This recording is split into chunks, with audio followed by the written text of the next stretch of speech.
Bom, gente, nessa aula continuamos a conversar sobre regime próprio de previdência social. Nós estamos examinando disposições contidas na Lei 10.887, que é uma lei de 18 de junho de 2004, que tem como objetivo regulamentar as alterações trazidas pela Emenda Constitucional número 41 de 2003. Também estamos examinando aqui disposições que foram retiradas da orientação normativa número 2, de 31 de março de 2009. E já vai aparecer uma outra orientação mais recente que visa regulamentar as alterações determinadas pela Emenda Constitucional número 70 no tratamento da aposentadoria por invalidez dos servidores que ingressaram até a data da publicação da Emenda 41. Então, vamos aqui primeiro lembrar quais são os benefícios assegurados pelo regime próprio. Então, salvo disposição em contrário da Constituição Federal, da Emenda 20, da Emenda 41 e da Emenda 47, o regime próprio não pode conceder benefício distinto dos previstos, pelo regime geral.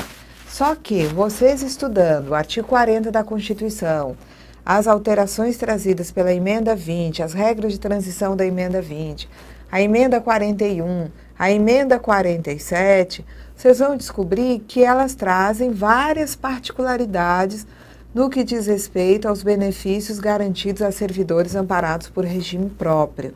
Então, por exemplo, nós já vimos que a aposentadoria não é só por tempo de contribuição, é por tempo de contribuição e idade, que tem uma aposentadoria que é compulsória, expulsória aos 70 anos, e aí o servidor não tem escolha, ele vai realmente ter que se afastar, se aposentando compulsoriamente. Então, vocês têm que ficar de olho nas particularidades, porque no mais, naquilo que não for particularizado, aplica-se a norma prevista no regime geral. Então, os benefícios assegurados ao servidor são esses que vocês estão vendo aí no quadro: a aposentadoria por invalidez, compulsória, voluntária por idade e tempo de contribuição, a aposentadoria voluntária só por idade, especial desde que tenha lei complementar publicada, auxílio-doença, salário-família e salário-maternidade. Para os dependentes, os benefícios são a pensão por morte e o auxílio-reclusão. O auxílio-doença é devido ao segurado que ficar incapacitado para o trabalho, e essa incapacidade vai ser constatada em inspeção médica e é critério médico-pericial definir por quanto tempo esse servidor incapacitado vai ficar afastado. Se ele vai ficar afastado 30 dias, 20 dias, 6 meses, isso é critério médico-pericial. Cabe ao ente federativo, dependendo do ente, você vai ter diferente, regulamentação, no sentido de definir qual é a forma de cálculo do auxílio-doença, qual é o período de afastamento custeado pelo ente e pelo regime próprio, prorrogações e o período máximo para manutenção do benefício, condições para readaptação e retorno à atividade, e a obrigatoriedade do segurado de se submeter a avaliações e reavaliações periódicas por parte da perícia médica. Então, cada ente federativo disciplina esses critérios que estão aí dos itens 1 a 5. A concessão e a cessação do auxílio-doença, o retorno do servidor à atividade ou até a concessão de uma aposentadoria por invalidez, tudo isso vai ser decisão da perícia médica. Então, ele não tem mais condição de retorno à atividade, porque o caso dele realmente é muito grave, a incapacidade se demonstra permanente. Então, ele vai aposentar por invalidez. Ah, não, esse servidor, ele já está curado, ele tem condição de retorno à atividade, Isso daí vai ser decidido também pela perícia médica, cessar o auxílio-doença. Bom, o salário-família é outro benefício, que ele não está previsto lá no artigo 40, mas como o regime geral assegura salário-família aos segurados de baixa renda, os regimes próprios também vão garantir salário-família para os servidores de baixa renda.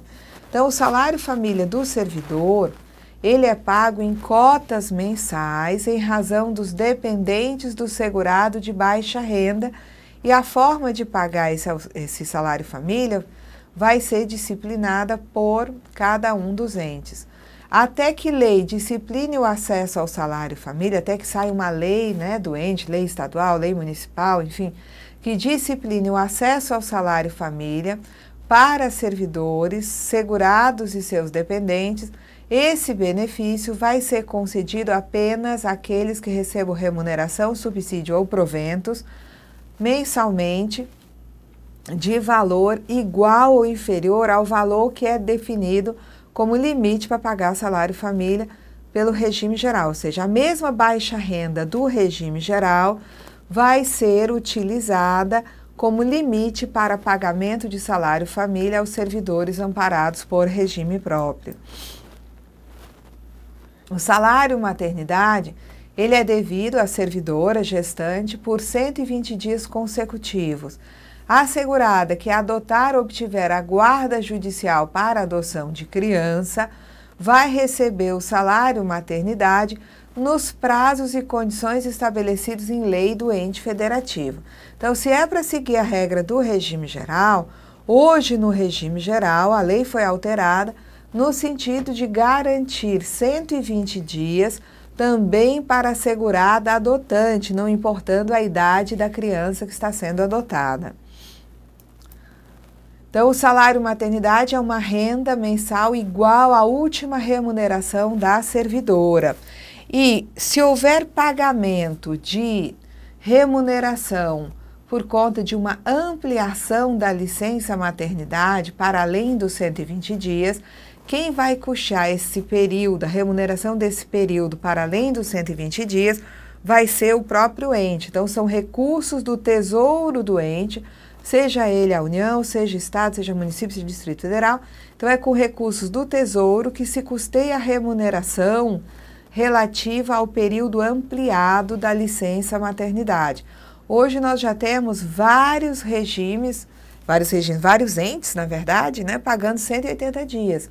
Então, 120 dias quem paga é o próprio, acima de 120 dias quem vai pagar é o ente com recursos do seu tesouro. Quanto ao auxílio reclusão, também é um benefício para o dependente e é para o dependente do servidor de baixa renda recolhido à prisão. E cada ente vai disciplinar a forma de pagamento desse benefício. E até que lei discipline, né, lei do próprio ente, discipline o acesso do dependente ao auxílio reclusão, esse benefício vai ser concedido apenas àqueles que recebam remuneração, subsídio ou provento mensal igual ou inferior ao valor limite definido no regime geral. Então, no regime geral tem um valor de baixa renda que também vai ser utilizado pelo regime próprio para o pagamento do auxílio reclusão para o dependente do servidor.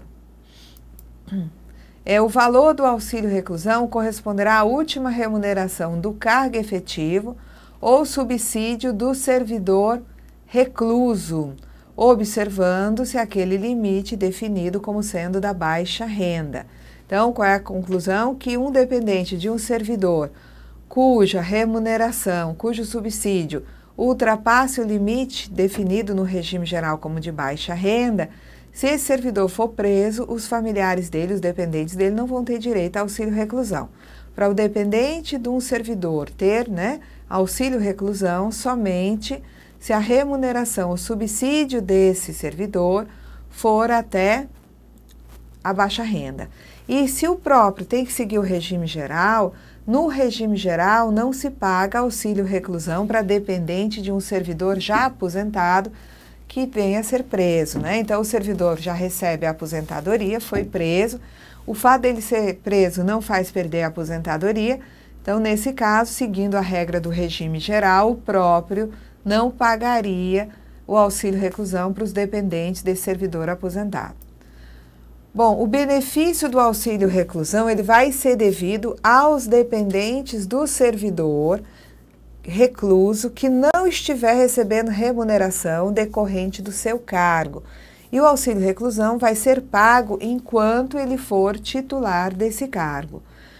Agora, o auxílio reclusão restrito a dependente de segurado de baixa renda, essa é uma lógica que se aplica a partir da emenda constitucional número 20.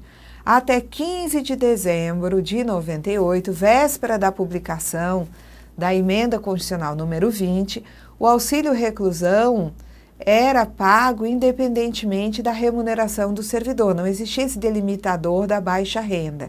Então, se existe um benefício que já foi concedido até 15 de dezembro e o benefício foi concedido a um dependente servidor que não era de baixa renda, como o fato gerador desse direito se deu antes de 15 de dezembro, vai-se continuar a pagar esse auxílio reclusão para esse dependente até hoje, se for o caso.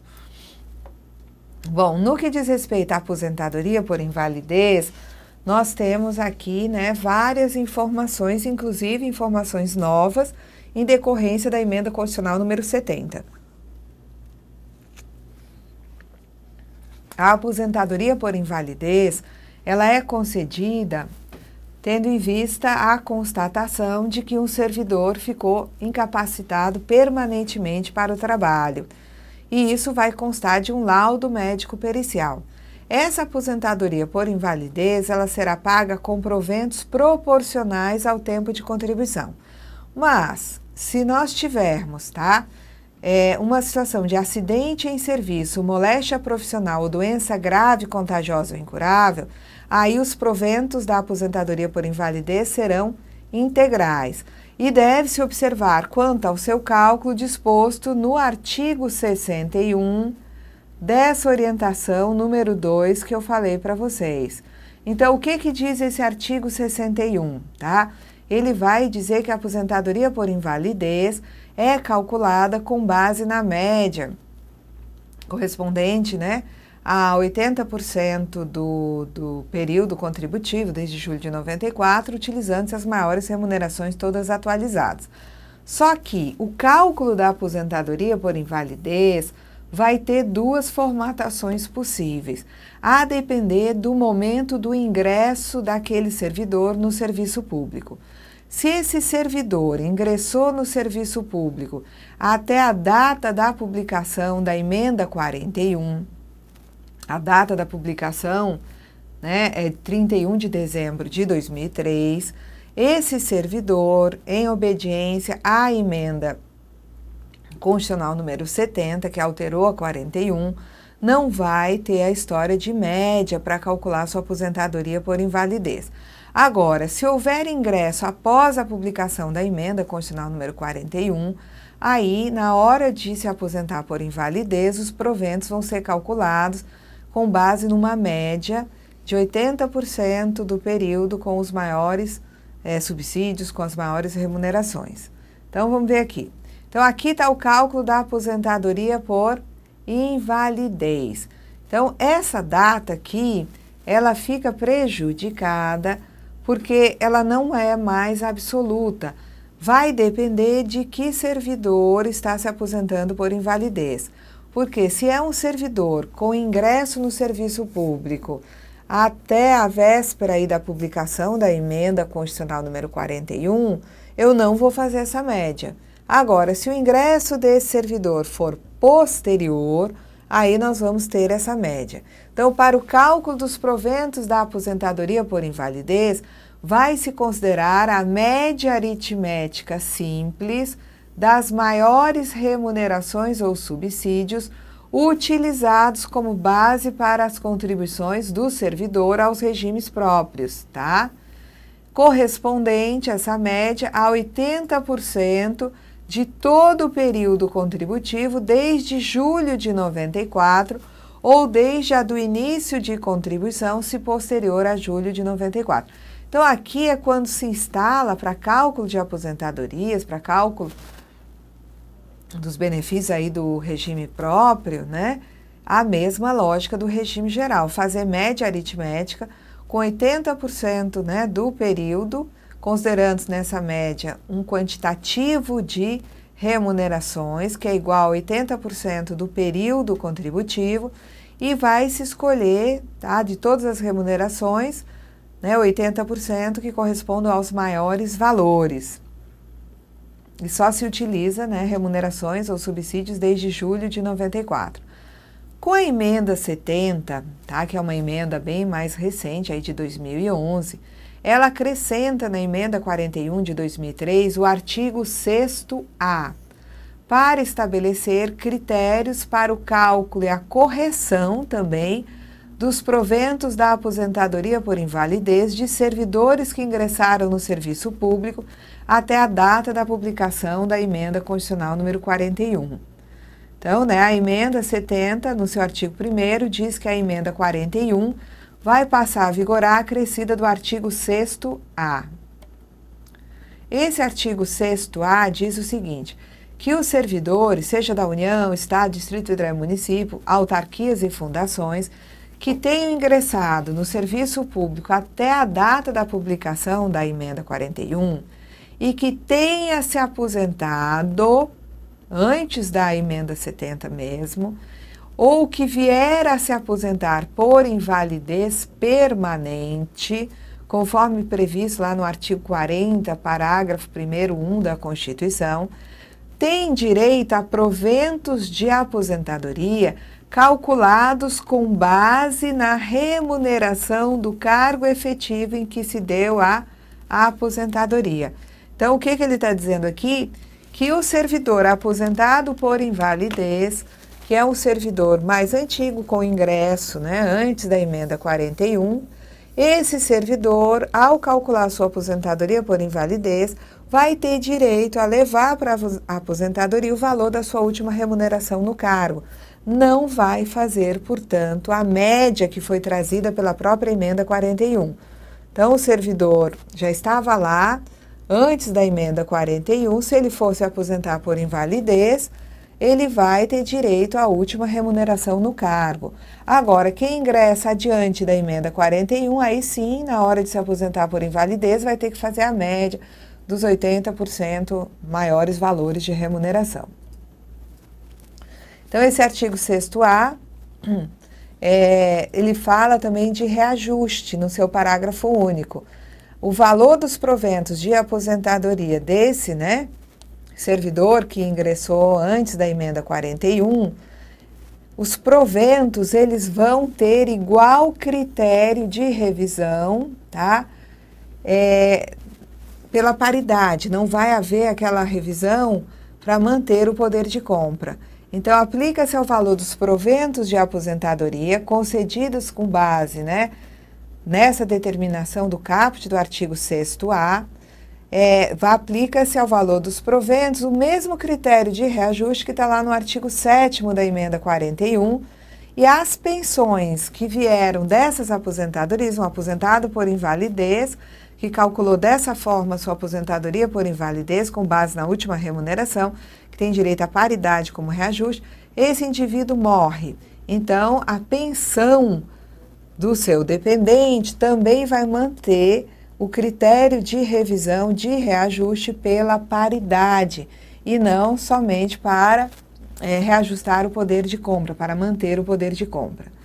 O artigo 7º, tá, é o artigo que nos diz que, observando-se aquele limite, que é o teto e o subteto lá do artigo 3711, os proventos de aposentadoria dos servidores efetivos e as pensões dos seus dependentes, pagos pela União, Estado, Distrito Federal e municípios, incluídas autarquias e fundações, em fruição na data da emenda 41, bem como os proventos de aposentadoria dos servidores e as pensões dos dependentes abrangidos pelo artigo 3º, vão ser revistos na mesma proporção e na mesma data, sempre que se modificar a remuneração dos servidores em atividade, sendo também estendidos aos aposentados e pensionistas quaisquer benefícios ou vantagens posteriormente concedidos aos servidores em atividade.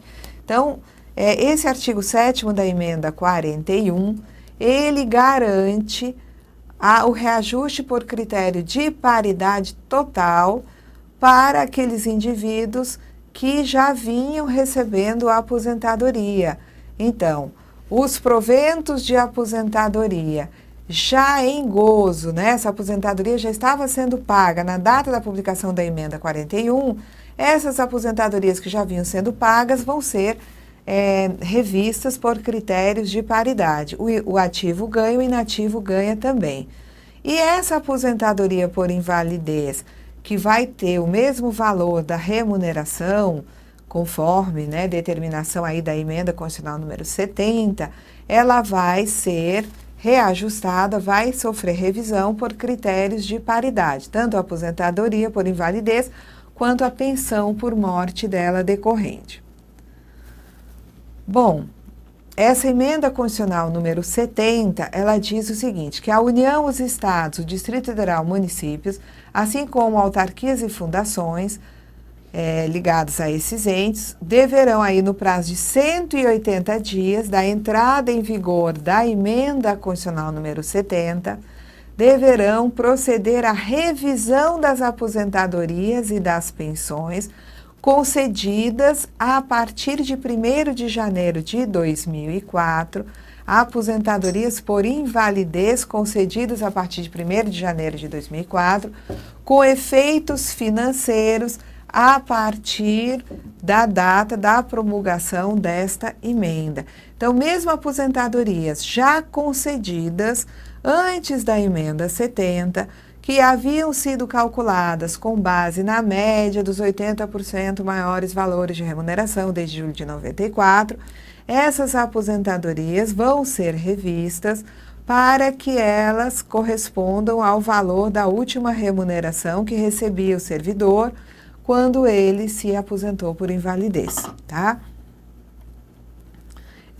Aí a orientação normativa número 1, eu gostaria que vocês olhassem essa orientação, porque ela veio exatamente para regulamentar essa alteração no cálculo da aposentadoria por invalidez determinada pela emenda constitucional número 70.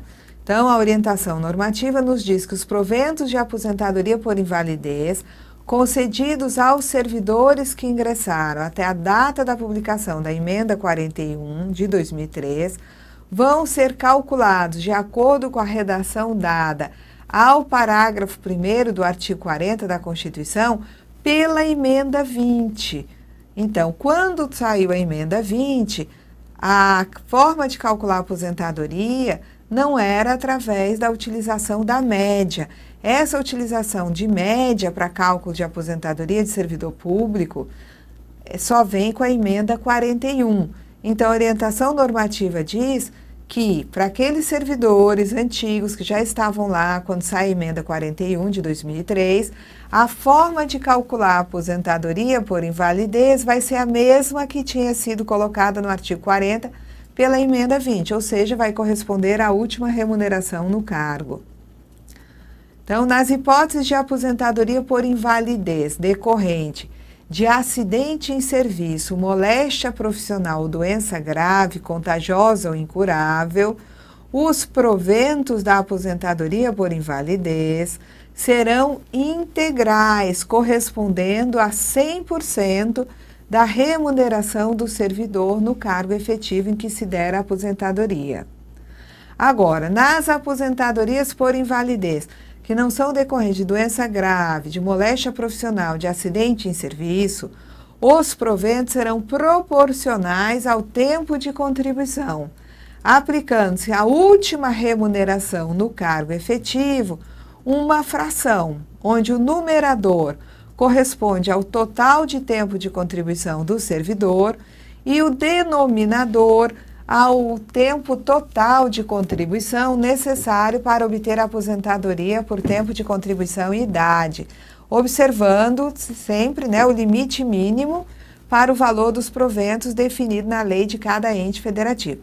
Então, se uma pessoa está se aposentando por invalidez, não é por doença grave, não é por moléstia profissional, não é por acidente em serviço, ela vai ter proventos proporcionais. Vamos dizer que ela vinha trabalhando há 14 anos e, né, trata-se de um servidor. 14 é o tempo de contribuição que ela possui e essa pessoa, esse servidor, para se aposentar, né, voluntariamente por tempo de contribuição e idade, teria que ter 35 anos de tempo de contribuição. Então, eu vou dividir 14 por 35 e essa fração, 14,35 avos, eu vou multiplicar pela última remuneração no cargo em que estava o servidor quando veio a se aposentar. O valor da pensão, nesse caso, corresponderá à totalidade dos proventos devidos ao aposentado na data anterior ao óbito até o limite máximo do regime geral, até o teto do regime geral. E aí, acima do teto, o excedente do teto, apenas 70% desse excedente também vai ser agregado à pensão. Então, até o teto, o valor do provento de aposentadoria passa para a pensão. Acima do teto, o excedente, né, do teto, a gente aplica 70% e esses 70% é que vão também se juntar ao valor do teto para totalizar o valor da pensão por morte. Lei do respectivo ente vai regulamentar o benefício da aposentadoria por invalidez, disciplinando a definição do rol de doenças, o conceito de acidente em serviço, a garantia de percentual mínimo para valor inicial de proventos, quando proporcionais ao tempo de contribuição, e a periodicidade das revisões, tá, das condições de saúde que geraram a incapacidade e a obrigatoriedade de que o aposentado ele se submeta, né, a avaliações, reavaliações da sua condição. A aposentadoria por invalidez ela vai ser concedida com base na legislação vigente na data em que o laudo médico-pericial definir como início da incapacidade total e definitiva para o trabalho, e o pagamento do benefício de aposentadoria por invalidez decorrente de doença mental somente será feito ao curador do segurado, que deverá esse curador apresentar termo de curatela, ainda que provisório. Bom, o aposentado por invalidez que voltar a exercer qualquer atividade laboral vai ter a aposentadoria por invalidez permanente cessada a partir da data do retorno, inclusive se for retorno à atividade em cargo eletivo. A aposentadoria compulsória do servidor eu vou deixar para a nossa próxima aula. Até lá!